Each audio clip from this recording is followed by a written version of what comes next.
Good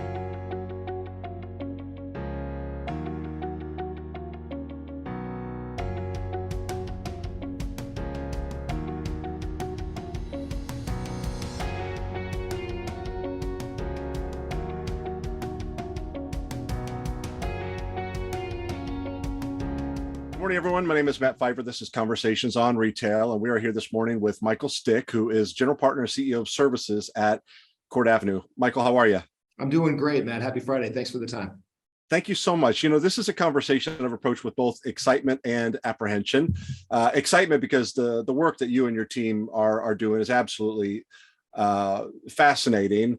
Apprehension because I don't understand it, at least a lot of it in the least. But with that said, I'm excited that you're here. Appreciate you making the time to do this.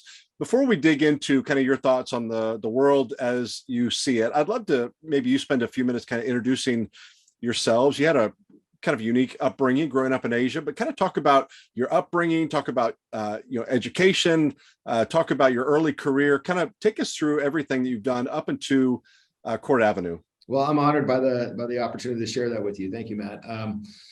Let's see. I was born and raised in Asia. My hometown is Hong Kong. Spent about 12 years growing up there. Schooled up in Boston. Have a computer engineering degree from Tufts and an MBA from MIT Sloan. First half of my career was in Texas as a high-tech guy, really focused on strategy. So was fortunate to work at Dell Technologies during the dot-com boom. Joined McKinsey & Company during the dot-com bust, and then served as a sort of a product strategist for a fairly large division of Texas Instruments back during the broadband and home networking boom. My wife dragged me kicking and screaming up to the Midwest, Cincinnati, Ohio, about 15 years ago. God bless her, and we have been happily raising family here in the Midwest in Cincinnati ever since. I changed my career around that time from being a technology strategy guy to being a digital marketing agency guy, and have had the fortune to have had served multiple companies, including a whole variety of retailers and brands and suppliers across the rise of Web 2.0, the rise of e-commerce, helping clients think through and create experiences that took advantage of all kinds of technology waves, from app stores to today Web 3.0. And I'm fortunate that my team and I have been able to stick together pretty well through the course of the last at least few years. That includes stints at Bridge Worldwide, which today is part of Wunderman Thompson as a part of WPP, Rockfish, where I served as a chief operating officer and chief innovation officer under Kenny Tomlin in Bentonville, again here up in Cincinnati. I took over Rockfish and then merged it into VML, which is today VML Y&R, about 2017, 2018 timeframe. Served as the chief business officer for VML Y&R, put my technology strategy hat back on and became a bit of a capabilities consultant for WPP, and then led the global client business for WPP for a couple of years before jumping into CourtAvenue. And so CourtAvenue is a sort of a next generation agency model where we are helping clients not only think through sort of this next wave of technologies and what to do about it as it relates to customer experiences, but also helping them think through their own internal capabilities and helping them build out their capability roadmap and their approach to organizational design, sort of a 1-2 punch between great experiences and great capabilities. And we're very comfortable living in both of those worlds. So very thankful for the talent that we have, very thankful for the relationships that we have today. I think we are one of the fastest growing agencies in America. And we're fortunate to have clients such as Kia, Epson, Dell, United Healthcare, General Mills, Taylor Guitars, Elanco, and several others. So we're off to the races and loving all the fun of it.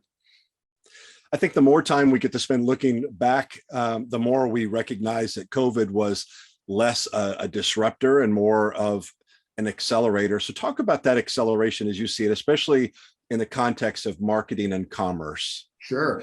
I think I've heard a really good analogy that said someone dropped a big rock into a small pond, and we're all living on the surface with the waves that are going up and down. So in 2020, we all saw a dramatic acceleration of e-commerce because we were living at homes and needed home delivery. There's category specific examples of, much accelerated e-commerce rates as it relates to sort of percentage of category sales online. Food, for example, went from 3% to 8% in just 1 year. And yet in 2021, we had the other side of that wave come out where we were all ready to hop on planes again and go out into stores again and eat in restaurants again. And so as much as there was this dramatic acceleration of home delivery, we also had a dramatic reversal and move to physical store experience because, flatly, that's where we were spending our time and that's where we were choosing to buy. And so the answer is somewhere in the middle. The long-term trajectory is that, e-commerce rates will continue to rise and will continue to if you will, steadily stabilize to something that is increasing over time. But we've had some nice shocks to the system. Again, that rock dropping into the pond means that we're all sort of sitting with some waves that make supply chain shocks happen and make sort of media budgets challenged and a lot of other things to try to keep up with where people are spending their time and what that means. And I think it all settles down into a new normal and into a new steady state that is more of a blend of sort of working from home and working in office or working from anywhere. That also encourages marketers to think about how to talk to consumers differently and where to talk to them differently.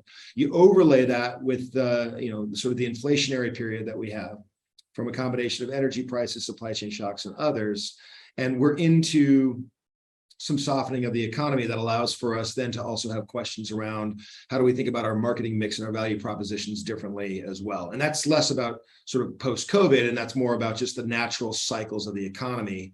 And we're entering into something that is less growthful and perhaps more profit focused from a business perspective, and from a consumer perspective, more focused on things like savings, more focused on things like sort of mapping to that new normal of convenience, but also ensuring that there's sort of value that's provided from a brand perspective. So I think those are two big trends. If you think about it, sort of the new normal that is the shakeout of us living at home and then being out and about everywhere, and then coming into some mix of that, along with sort of the macroeconomic cycle of things slowing down a bit. But again, I think the fundamentals are sound. And this is just sort of a cyclical thing that we'll get through on the other side of. There's a couple of areas I want to spend a little bit of time digging in with you. One is just data in general. Mm-hmm. It seems like we've never had more access to more data, and I want to kind of talk through the blessing and the curse of that, right? And then the second thing is this re-engineering of the internet and what you think that it means to shopping and consumption and certainly to retail. But let's start with data. Obviously, sure. It's never been easier for companies to go out and get first party data, but it's created some pain as well, because what do you do with it all? How do you synthesize it all? So talk a little bit about that, and specifically some of the things that you and your team are working on with artificial intelligence, et cetera, to kind of work through that. Sure. I'll start with most clients are awash in data. Most clients have well-intentioned data unification and qualification efforts that are underfunded and are trying to, I guess, take a multi-year approach to consolidating, combining, and making strategic use of their data sources. And as we look across former clients and other relationships, I'd say, there's probably more progress than ever, and yet more frustration in terms of the need and the sort of the desired pace of the progress required for this to be actionable. We are increasingly expecting to use data as marketers. And we're increasingly expecting to use those for the sake of, perfectly justified channel mixes and media plans, or increasingly personalized experiences within our digital ecosystems, or use of data to drive both new audience insights and or segmentation insights that we might use to help with our brand planning. And all of those require, sort of a common source of the understanding of customers, the common source of the understanding of the economics around channels that I think is more acute than ever. And I won't name names, but we've had a couple of clients that are brands that have asked us, because they're feeling it, especially if you think about a sort of an economic softening, their ability to take a look holistically at the relationship between a supplier and a retailer. So they can walk in and account for everything from trade dollars to retail media spend to end cap experiences to e-commerce behaviors to other traditional media spend on behalf of, including shopper marketing programs, that retailer. All of that takes a holistic view based upon a common data set between that supplier or that brand and a retailer. And we're hearing a need for a unification effort to put all that in one place to be able to have an economic conversation between a supplier and a customer around what that looks like. And that's a new conversation because there are more levers and more avenues as to where that spend might go today than ever before, right? Retail media wasn't as big a deal as today, it wasn't as big a deal 3 years ago as it is today. So I guess the short way of answering that, sorry, Matt, is that I think as we look at it, data unification is more important than ever. It's being needed to justify all host of different marketing activities, and yet we don't see as much progress as I think a lot of our clients would like to see. That's because it's underfunded to be able to do that, and I think that does change. The other thing I would say is there's a number of partners out there that are driving a whole host of different machine learning solutions on top of those data sources. And different brains are optimized for different needs. If you use AWS, it has a different set of algorithms than if you use Azure or if you use Google or if you use Watson or these other sort of solutions. And depending on how they've been trained and depending on what they're good for, at least in the short term, the ability to learn from and optimize for those, you get different results based upon what your end outcomes are and what you're looking for. I think a lot of clients are learning that either up front or the hard way. But I will also say the pace of progress of every one of those engines is just remarkable. Their ability to dramatically accelerate their own effectiveness and accuracy and ability to understand different sources of context for the sake of predictive solutions is unbelievable. And our ability to sort of, as marketers, get our minds around and be in the practice of applying machine learning to our jobs is something that is becoming increasingly available to us, and I will say imperative to us in the next 5 years, which is part of the fun of joining and creating a new kind of company in this environment. Are there areas where you feel like brands and retailers aren't optimizing, aren't capitalizing as well as they could and should be with this acceleration in terms of the data? Yes. So, for example, let's go back to the classic 4 Ps inside of marketing class: price, placement, promotions, and product. Right. The ability to combine in our respective marketing organizations all of those different disciplines together under a common set of a common data set or a common pool of data that we'd use with a common machine learning engine to help us optimize the aggregate value proposition across those 4 levers, those 4 Ps. Doesn't happen today. You have pricing happening in a vacuum. You have assortment happening to some extent associatedly in a vacuum. You have the content and positioning and communications activities happening separately from pricing. You might have some discounts, you might have some rebates, that sort of thing. But in general, like the ability to holistically optimize the aggregate 4P value proposition for various customer segments based upon their need states is something that you could attach a machine learning engine to, start breaking down silos internally inside of companies and start standing that up for the sake of optimization, like today. and so many large organizations have specialists in their respective areas that need to focus on their respective areas for the same, and for that matter, have customers that also collaborate on those areas, whether it be procurement or buyers or what have you. That all of them are, I think, available for better connection with each other. And all of them, I think, would learn from ways to optimize for the whole better by using some of those sort of machine learning techniques. That's just one example. I think folks like me kind of have this feeling's not the right word, but this sense that a lot is kind of taking place with respect to the internet. But I don't think most of us have any idea the extent to which it's being reimagined and re-engineered, if not reinvented.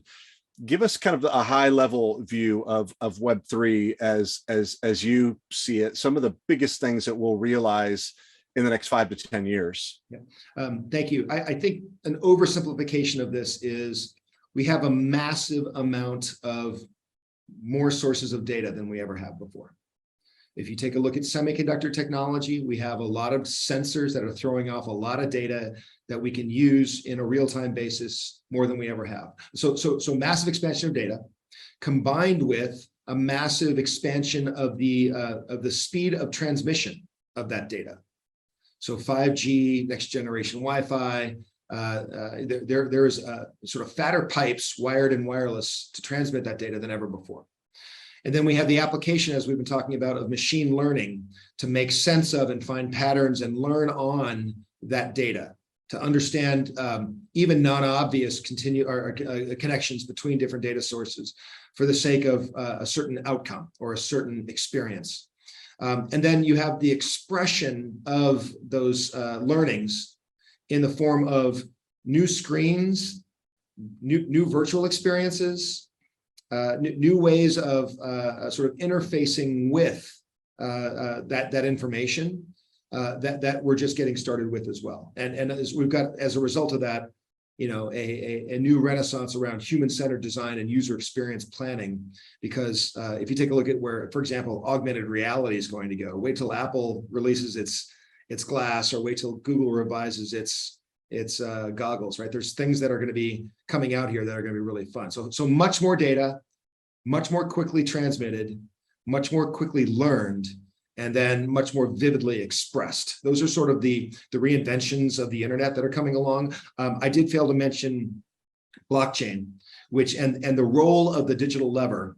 And I know that there's a real correction happening around sort of blockchain technologies today, but the application of a digital lever that is both encrypted and rules-based as it relates to tracking and changing the essence of that content is something that will find its way into eventually replacing currencies, replacing intellectual property rights, and finding ways for us to incorporate that technology into a lot of what we call mainstream sort of financial markets, as well as use of intellectual property and protection of intellectual property, which is also very exciting as well. Does that answer your question, Matt? It does. And even beyond that, I've heard you talk before about our interaction with content beyond keyboards and the use of gestures to be able to, you know, kind of indicate what it is we're interested in and what we want. Yeah, so we're very used to an internet today that is very, very screen based. We're very used to information being served up to us in ways that, you know, over the last 20 years we've interfaced with because of keyboards and mice that, if you think about it, are each, you know, over 100 years old. Mice are over 30 years old. Thank you, Xerox PARC. And so there are new ways to interface with information. Best example of that is voice and all the good sort of voice home assistants that we have. But there are also great examples, for example, for those of you that have cars with heads-up displays. We're just naturally used to things like lane correction or serving up when we are 10 miles an hour over the speed limit. There are conditions by which there is information being served up as we're looking at reality that is also corrective and or assistive in those communications. And I think that is also something that grows much more commonplace. We start to see naturally, and that whether it be, again, with glasses or with other sort of screen overlays, the ability to help with tasks that we're doing in the real world. And then voice is sort of an always on, always ambient sort of capability as well. You're starting to see, especially Amazon and Google, grow more proactive and more predictive. A good example of that is the Friday afternoon notifications that Alexa likes to give a lot of people now as they're testing around with them. You'll start to see it grow more assistive without hopefully being too intrusive as they go into it. But those are just good examples of sort of how the mouse and the keyboard are getting replaced. So bringing the conversation about Web3 back to commerce specifically, I'll ask the same question that I asked earlier about with respect to data, and that is, are there areas where you feel like retailers and consumer goods manufacturers are falling behind or don't see things the way that they could in order to be kind of getting ahead? Yeah, I think one is, as I mentioned, a holistic view of the economic relationship between a brand and a supplier, and being able to put everything together on a holistic view for them to be able to see an aggregate give-get between them. And I'm seeing tensions happen right now because there's increased dollars being asked for from retailers who are challenged with their own economics with the softening economy and looking for ways for them to be able to offset some of that shortfall from brands. I think brands similarly are also interested in finding ways for them to employ additional levers, including retail media and creative uses of trade dollars in new ways, but they don't quite know where to go or what to do with that. So being able to look at that holistically is an important one.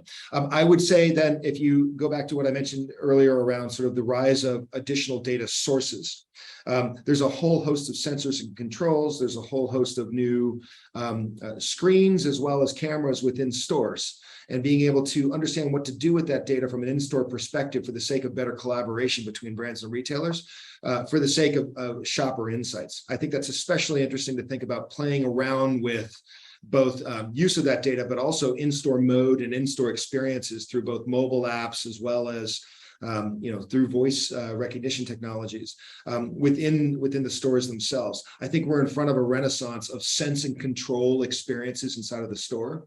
And I think that's especially interesting and important as retailers have to both create more enlivening experiences to compete with e-commerce, as well as new forms of convenience at shelf for them to be able to pick the right thing and sort of dial up or dial down the level of assistance based upon a user or a shopper's mindset and what they want to buy within the store. I'm gonna share a question with you that I've been asking for the past 10 years, but I want to ask you a different version of it. The question I've been asking is, at what point are retailers no longer necessary as intermediaries between brands and consumers? And it's kind of a crazy question, but the one I would ask you is, there's no way to know, but is it your view that big retailers like Walmart and Amazon are becoming more or less important as curators of goods and services from a consumer standpoint? So obviously retailers are never going to go away, but are they becoming more or less important as curators from a consumer standpoint in light of all of this great technology that we're able to interact with? I'd argue that they are becoming more important. And at the same time, they're also becoming more challenged. And what I mean by that is those that are most successful at driving scale-based innovation for economy and for our world grow more important by definition. At the same time, they also invite challengers to come up from below. Let me break Amazon apart from Walmart, if you don't mind. As I think about Amazon, they are so much more than just a sort of an e-tailer. They are a true technology conglomerate, and their ability to drive sort of experiences inside of our home and experiences, commerce-based experiences throughout our lives is more relevant and more pervasive and available to us than ever before. And I think it's really fascinating what they're doing going after healthcare right now. I also think that Walmart is growing more important, especially if you think about what we talked about earlier, the macroeconomic softening in front of us. You can see shopper behavior where there are value brands that consumers are looking within, and there are value-based retailers with everyday low price that are also finding some benefit, and not just Walmart, but others that are sort of value focused. But that means that from an economic perspective, market would come to them in that way.